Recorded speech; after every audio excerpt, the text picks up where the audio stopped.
जी, बात तो आपने सही कही बिल्कुल। मैं आता हूँ आलोक जी आपके पास। आपने सभी विद्वानों की बात सुनी,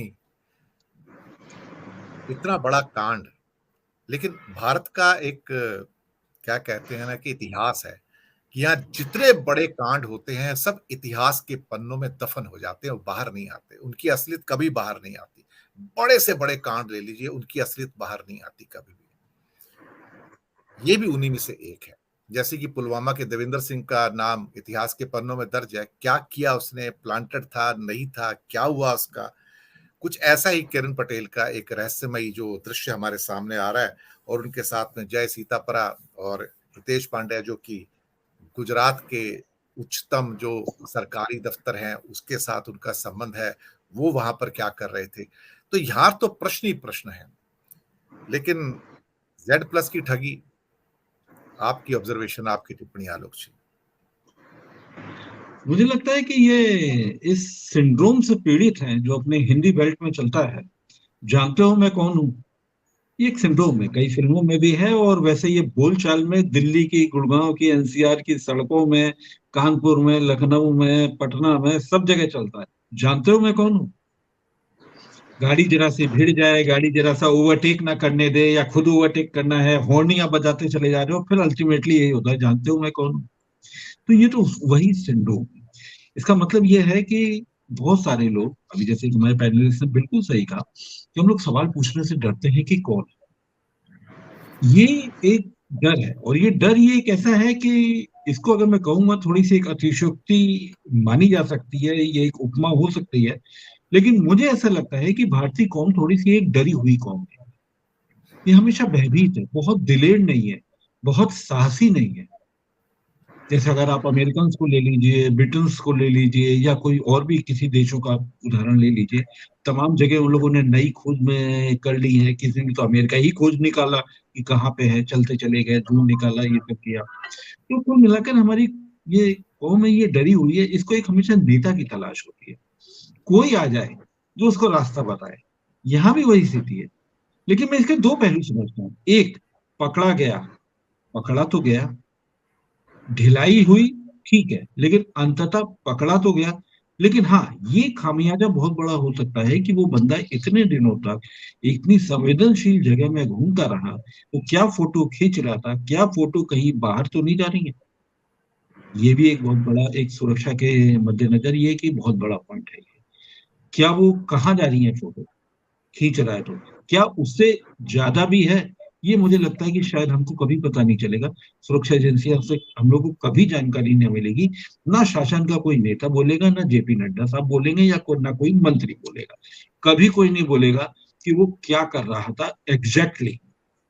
अब सवाल यह है कि इसके पीछे वजह क्या है। वजह मेरे को ये लगते हैं कि हम लोग ये मान के चलते हैं कि ये सब शासन के तंत्र हैं। हम तो प्रजा है, हम तो शासित हैं। एक मानसिकता एक अंदर भरी हुई है, कूट कूट कर भरी हुई है।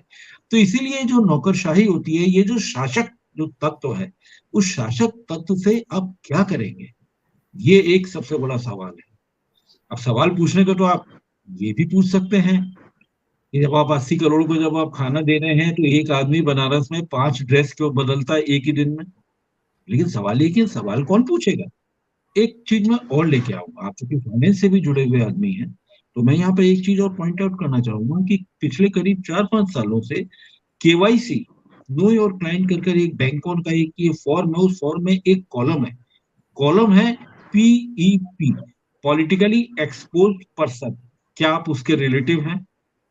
और आप ये देखिए, 4 साल पहले ये चीज कर दी गई थी, तब लोगों ने बहुत हल्के से लिया, कुछ नहीं हुआ। आज क्या हुआ? इसी मार्च माह में एक आदेश जारी होता है, और ये मनी लॉन्ड्रिंग में आपको पीएमएलए में ईडी के पास में ये भी अधिकार आ जाता है कि पॉलिटिकली एक्सपोज पर्सन को भी आप गिरफ्त में ले सकते हैं। गिरफ्त लेना बड़ी महत्वपूर्ण चीज बात नहीं है। महत्वपूर्ण बात यह है कि 1 साल तक आपकी कोई सुनवाई नहीं होनी है कि आप क्या बोलेंगे क्या नहीं बोलेंगे। तो ये तो चीज सब है। लेकिन एक चीज और भी है, भारत में एक ये भी माना जाता है कि मैनेज हो जाता है। चीज पे चर्चा कर रहे हैं कि वो ये है कि मैनेज हो जाता है। अब सवाल ये है कि मैनेज हो जाता है, और पीएमओ के नाम की तो इतनी दहशत है, सब जगह दहशत है। मैं एक किस्सा और छोटा सा किस्सा सुनाना चाहूंगा, जो दिल्ली के पावर कॉरिडोर में और दिल्ली के मीडिया में और दिल्ली के उस जमाने में उसको गोदी मीडिया नहीं बोला जाता था, उस जमाने में तो वो मीडिया था। अन्ना और भ्रष्टाचार के आंदोलन में के मतलब बलबूते चढ़ करके जबरदस्त पत्रकारिता करता था। उस जमाने में एक खबर बड़ी चर्चित हुई थी। एक नेता, नाम प्रकाश जावड़ेकर, वो दिल्ली से जाते हैं, एयरपोर्ट जाते हैं, और वो टी शर्ट में पहने होते हैं।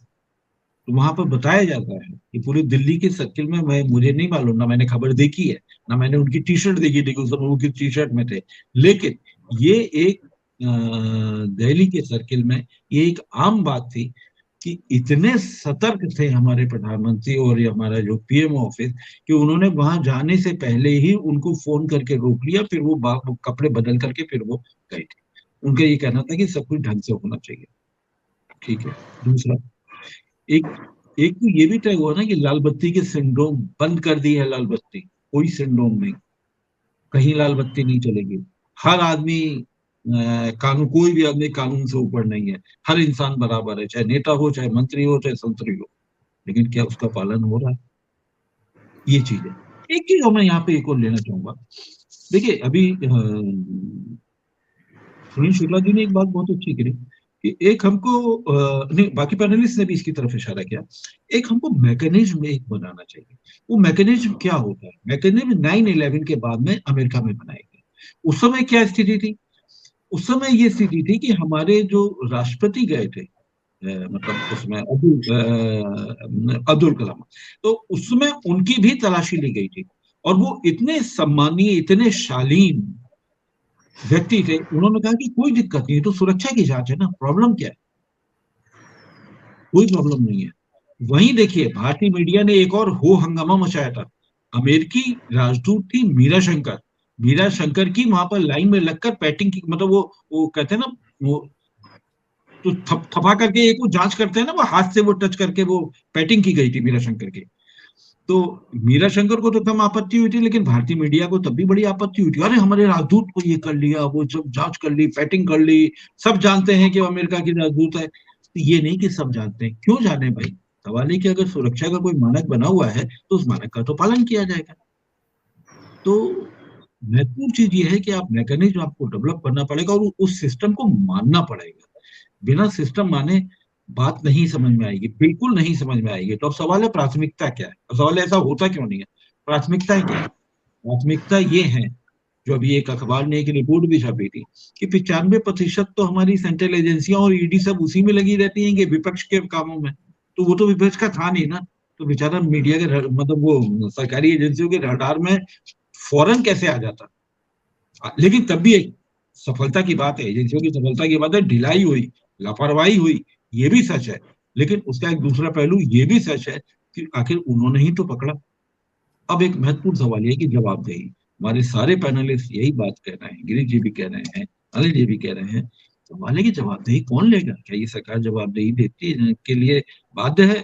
बिल्कुल नहीं है। सरकार तो कहती है, आगे बढ़ जाता है।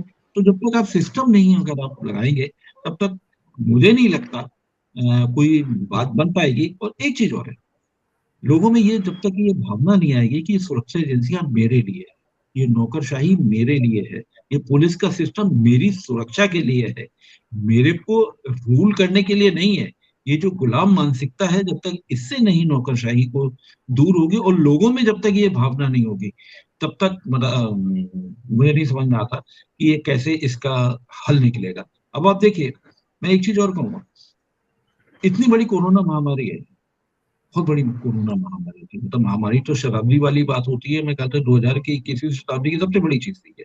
लेकिन आपने किया क्या? आपने ताली बजा दी, थाली बजा दी, लेकिन तमाम डॉक्टर्स की तनख्वाह काट ली गई थी बाद में जब उन्होंने छुट्टियां ली थी। तमाम जो लोगों को जो हायर किया गया था ना, उनको हटा दिया गया था। इसमें से तमाम लोगों को वो नौकरी भी नहीं मिली, पैसे भी नहीं मिले। क्या करेंगे आप? आप तो बोले कि मजदूरों की बात करते हैं कि मनरेगा को नहीं मिल रहा है पैसे, क्योंकि वो तमाम जगह से ऑथेंटिकेट नहीं कर पा रहा है, अपने को प्रामाणिक नहीं कर पा रहा है। लेकिन उनका क्या करेंगे? वो तो जो तबीयत कोश है, जो व्हाइट कॉलर है, बेचारे तमाम डॉक्टर से लेकर तमाम लोग परेशान रहे। क्या हुआ? यही चीज तो महत्वपूर्ण है। लेकिन सवाल है कि हम सवाल पूछने से डरते हैं। जब तक ये जी, सवाल नहीं पूछ पाएंगे, तब तक मुझे नहीं लगता कि समस्या का समाधान हो पाएगा। दिनेश।